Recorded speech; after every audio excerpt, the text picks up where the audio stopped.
Hola Madridistas, and welcome back to the channel. Today, we're diving into the legendary history of the greatest football club in the world, Real Madrid. This isn't just a football club, it's an institution, a symbol, a way of life. And trust me, the story is even wilder than you can imagine. Let's rewind all the way to the late 19th century. Picture Madrid back then: horse-drawn carriages, cobblestone streets, and a group of enthusiastic Brits introducing the game of football to the city.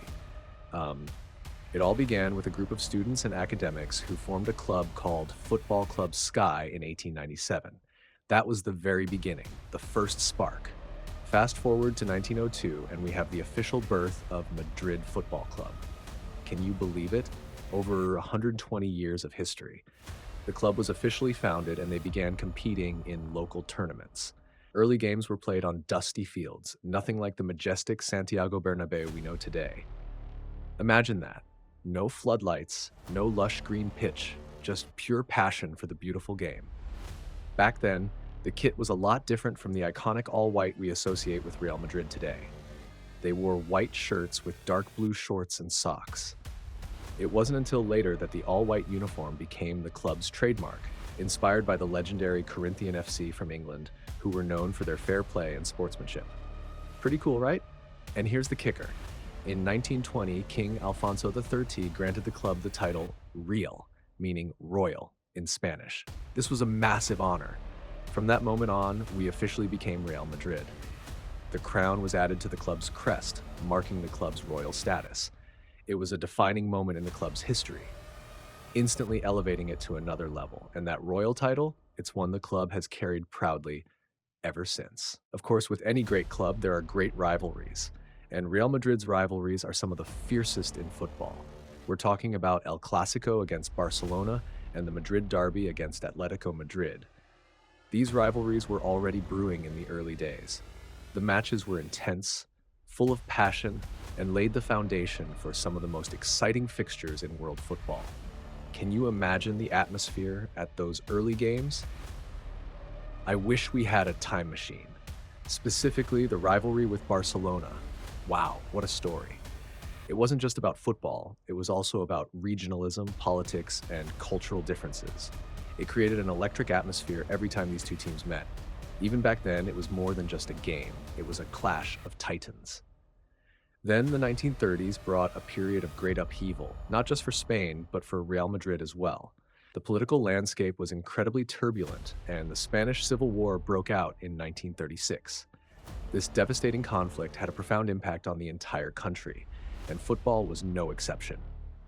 Football came to a standstill, stadiums were damaged, and many players were affected by the war. It was a dark and difficult time. The club suffered losses both on and off the pitch. It was a period of survival, of holding on to the spirit of the club during incredibly challenging circumstances. After the war, Spain and Real Madrid faced the daunting task of rebuilding. It was a slow and painful process, but the club's spirit remained unbroken. They worked hard to restore the stadium, rebuild the team, and bring back the passion for football that had been interrupted by the war. It's a testament to the resilience of the club and the fans. And then a name that would change everything, a name that would forever be etched in Real Madrid's history: Alfredo Di Stéfano. His arrival in 1953 marked the beginning of an unprecedented era of dominance. Now, the story of how Di Stéfano ended up at Real Madrid is a saga in itself. It was a transfer battle for the ages. Both Real Madrid and Barcelona were desperate to sign him from Millonarios in Colombia. The whole situation got incredibly messy, involving multiple clubs, federations, and even the Spanish government. It became a tug-of-war that reached all the way to the top. Eventually, after much controversy and negotiation, Di Stéfano signed for Real Madrid. Can you imagine the scenes in Madrid? The excitement, the anticipation. It was a game changer. It was a statement of intent. It was a signal that Real Madrid was ready to take on the world. Some say it was the most important signing in the history of the club, and I'm inclined to agree. Di Stéfano wasn't just a player. He was a force of nature. He was a complete footballer, a prolific goal scorer, a brilliant playmaker, a tireless worker, and a natural leader. He had it all. He transformed Real Madrid overnight. He brought a winning mentality, a hunger for success, and a level of professionalism that had never been seen before. He was the catalyst that turned Real Madrid into a winning machine. Di Stefano's playing style was truly unique. He wasn't just a striker waiting for the ball in the box. He was everywhere on the pitch, dropping deep to collect the ball, creating chances for his teammates, and of course, scoring goals. He was the engine of the team, the heartbeat, the maestro. Then came the European Cup. This new competition, launched in 1955, was the perfect stage for Real Madrid to showcase their talent. It marked the birth of European club football as we know it, and Real Madrid was ready to dominate. The first ever European Cup final took place in 1956 against Stade de Reims. It was a thrilling match, a true classic. Real Madrid won 4-3 in a nail-biter. This victory marked the beginning of an unprecedented run of success. Real Madrid went on to win the next 4 European Cups in a row. 5 consecutive titles. Can you believe it? It was an era of absolute dominance, a period that cemented Real Madrid's place in football history. Each final had its own story, its own drama. From the thrilling comeback against AC Milan in 1958 to the unforgettable 7-3 demolition of Eintracht Frankfurt in 1960. These matches are etched in the memories of every Madridista. The 1960 final against Eintracht Frankfurt is often considered one of the greatest club football matches ever played. Di Stéfano scored a hat-trick, Ferenc Puskás scored 4, and Real Madrid put on a display of attacking football that was simply breathtaking. It was a performance that showcased the brilliance of this team and cemented their status as the kings of Europe. Of course, Di Stéfano wasn't alone. He was surrounded by a galaxy of stars. Ferenc Puskás, the galloping major, was a goal-scoring machine. Francisco Gento, the wind of the left, was a lightning-fast winger. Raymond Kopa, the French magician, added flair and creativity. This was a true dream team, a collection of some of the greatest players ever to grace a football pitch. And behind this incredible team was a visionary president, Santiago Bernabeu. He had a clear vision for the club, not just on the pitch, but also off it. He oversaw the construction of the magnificent stadium that bears his name, a stadium that became a symbol of Real Madrid's grandeur. Bernabeu understood that to be the best, you needed the best facilities. He invested heavily in the stadium, making it one of the most iconic football grounds in the world. He also had a keen eye for talent, bringing in players like Di Stéfano and Puskás. He was the architect of this golden era. Real Madrid's success had a huge impact on Spanish football. It raised the profile of the league, inspired other clubs, and influenced the national team. It put Spanish football on the map. But beyond the trophies and individual brilliance, this era had a profound cultural impact. Real Madrid became a symbol of excellence, a club admired and respected around the world. They became a global brand, a symbol of winning, a symbol of beautiful football. This era cemented Real Madrid's identity as the kings of Europe. It established a legacy of winning that continues to this day.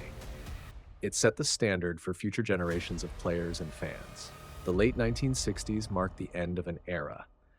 Di Stéfano, the heart and soul of the team, was nearing the end of his playing career. Replacing a figure of his stature was an almost impossible task. It was a period of adjustment, a time to find a new way forward. But Real Madrid didn't fade away. They entered what became known as the Yeah Yeah era. This nickname came from the Yeah Yeah chorus of the Beatles' song She Loves You, which was popular at the time. This era was marked by a new generation of Spanish players, a more modern style of football, and a fresh approach. This team, while not achieving the same level of European dominance as the Di Stéfano era, still enjoyed considerable success, especially domestically.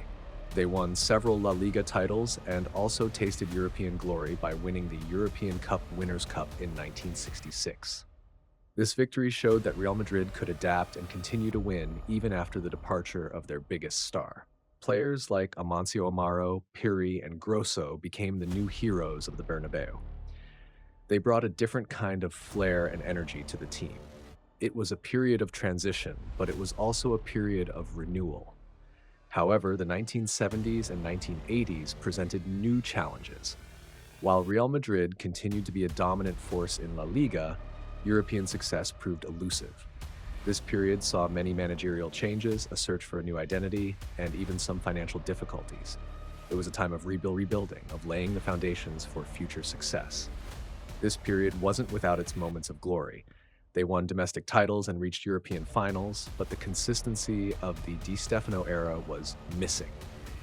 It was a time that highlighted the cyclical nature of football and the difficulty of staying at the very top for extended periods. It's important to remember that even during these challenging times, the spirit of Real Madrid remained strong. The fans continued to support the team, and the club continued to invest in youth development. This investment would eventually pay off in a big way. And then, in the mid-1980s, a new dawn broke. A group of young players emerged from the Real Madrid Youth Academy, and they would become known as La Quinta del Buitre, the Vultures cohort. This name came from the nickname of their leader, Emilio Butragueño, El Buitre, the Vulture. This group consisted of Butragueño, Manolo Sanchis, Michel, Martín Vázquez, and Miguel Pardesa. They were all incredibly talented, with a deep understanding of the game and a strong connection to the club. They brought a new sense of excitement and hope to the Bernabeu. La Quinta introduced a new style of play to Real Madrid, characterized by quick passing, intelligent movement, and clinical finishing. Butragueño, with his cunning and precise finishing, was the focal point of the attack. Michel provided creativity and flair from midfield. Sanchis brought solidity to the defense. Martín Vázquez and Pardesa added further quality and depth to the squad. They dominated Spanish football for several years, winning numerous La Liga titles and Copa del Rey trophies. They brought back the winning feeling to the club and re-established Real Madrid as a major force in Spanish football. However, despite their domestic dominance, European glory remained just out of reach. La Quinta reached the semi-finals of the European Cup on several occasions, but they couldn't quite get over the final hurdle. These near misses added to the drama and the narrative of this era. Despite not winning the European Cup, La Quinta del Buitre left an indelible mark on Real Madrid. They revitalized the club, brought back the excitement, and laid the foundation for future success. They proved that Real Madrid's youth academy could produce world-class talent and that the future of the club was in good hands. This period, while not as trophy-laden as the Di Stéfano era, was crucial in the club's history. It was a period of rebuilding, of finding a new identity, and of the emergence of a new generation of legends. It set the stage for the next chapter in Real Madrid's glorious story. The turn of the millennium brought a new president to Real Madrid, Florentino Perez. He had a bold vision, a vision to build a team of superstars, a team that would dominate not just on the pitch, but also off it, becoming a global brand. This vision led to the birth of the Galacticos. Perez's strategy was simple, yet revolutionary. Sign the best players in the world, regardless of cost.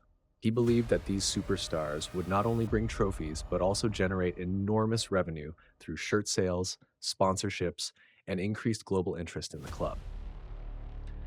The first Galactico was Luis Figo, signed from arch-rivals Barcelona in 2000 for a world record fee.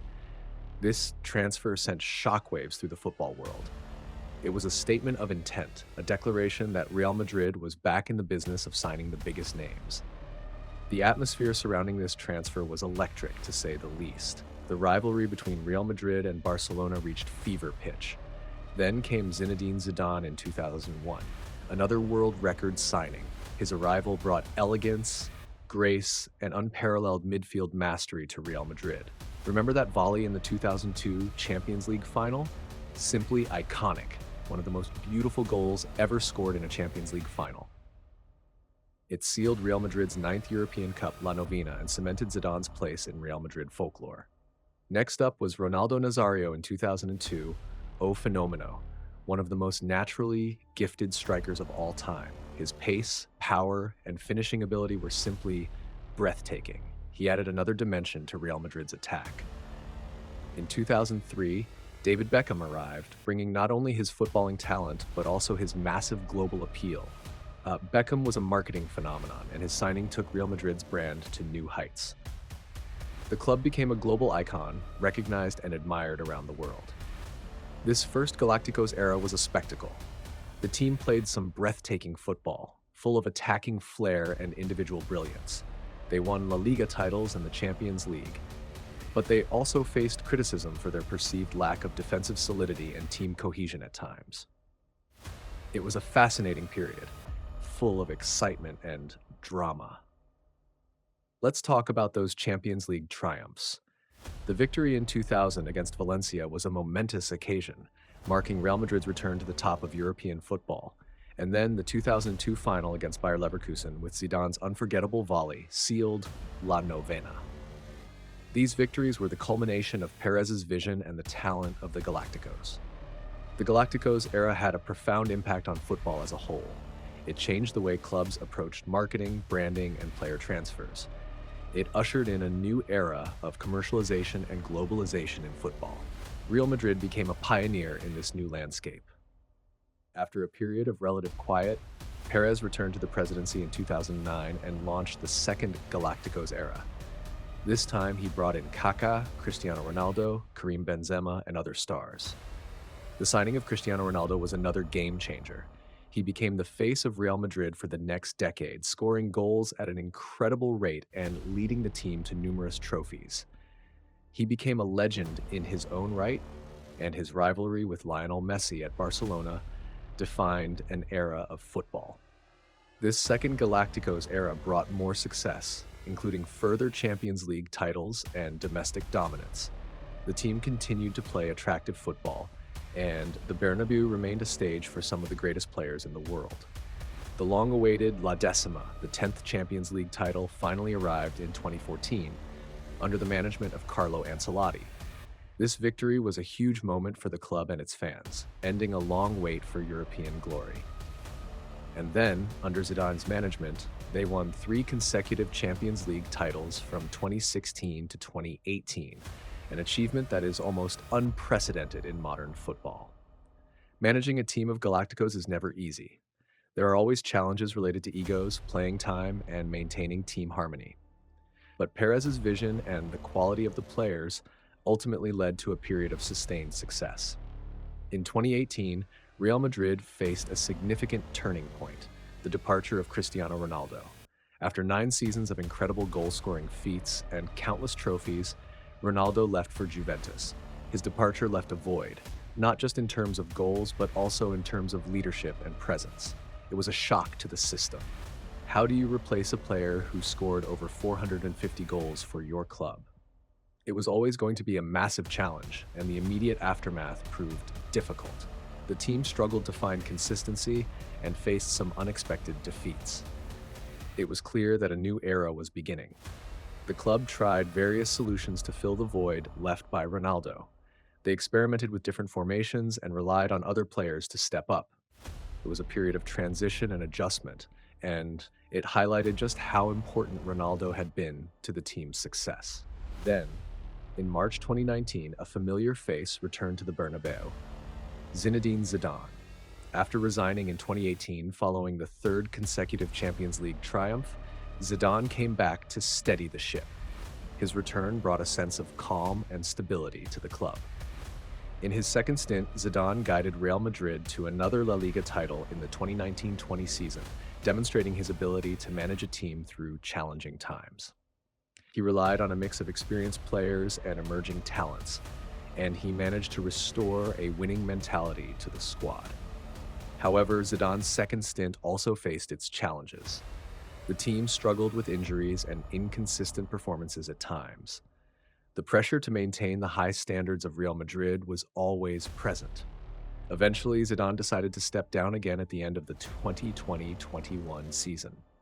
In the summer of 2021, another familiar face returned to the Bernabeu: Carlo Ancelotti. The Italian manager, who had led Real Madrid to La Decima in 2014, came back for a second spell. And what a return it was. Ancelotti masterminded an incredible Champions League campaign in 2021-22, leading Real Madrid to their 14th European title. The journey was filled with dramatic comebacks against Paris Saint-Germain, Chelsea, and Manchester City. It was a testament to the team's resilience, fighting spirit, and never-say-die attitude. Players like Karim Benzema, Vinicius Jr., Luka Modric, and Thibaut Courtois played crucial roles in this triumph. Benzema enjoyed a Ballon d'Or winning season, leading the line with incredible goal-scoring form. Vinicius Jr. emerged as a world-class talent. Modric continued to defy age with his midfield mastery, and Courtois produced some incredible saves throughout the campaign. With the departure of players like Gareth Bale and the aging of some of the older stars, Real Madrid is now in a period of transition, focusing on developing young talents like Vinicius Jr., Rodrigo, and others. These players represent the future of the club, and they have already shown glimpses of their incredible potential. The club is investing heavily in its youth academy and scouting network, looking to identify and develop the next generation of Real Madrid stars. This focus on youth development is crucial for the long-term success of the club. Another significant development is the ongoing renovation of the Santiago Bernabeu Stadium. The stadium is being transformed into a state-of-the-art venue with a retractable roof, a new facade, and improved facilities for fans. This renovation will ensure that the Bernabeu remains one of the most iconic and modern football stadiums in the world. The new Bernabeu is not just a stadium, it's a symbol of Real Madrid's ambition and its commitment to remaining at the forefront of football. It will provide a world-class experience for fans and generate new revenue streams for the club. Real Madrid continues to be one of the biggest and most successful clubs in the world. They face challenges, as all clubs do, but they also have incredible opportunities. The focus on youth development, the renovated Bernabeu, and the club's rich history provide a strong foundation for future success. From its humble beginnings to its status as a global icon, Real Madrid's story is one of passion, ambition, and unwavering pursuit of excellence. The club has overcome challenges, celebrated triumphs, and created a legacy that will endure for generations to come. It's more than just a football club. It's a symbol of greatness.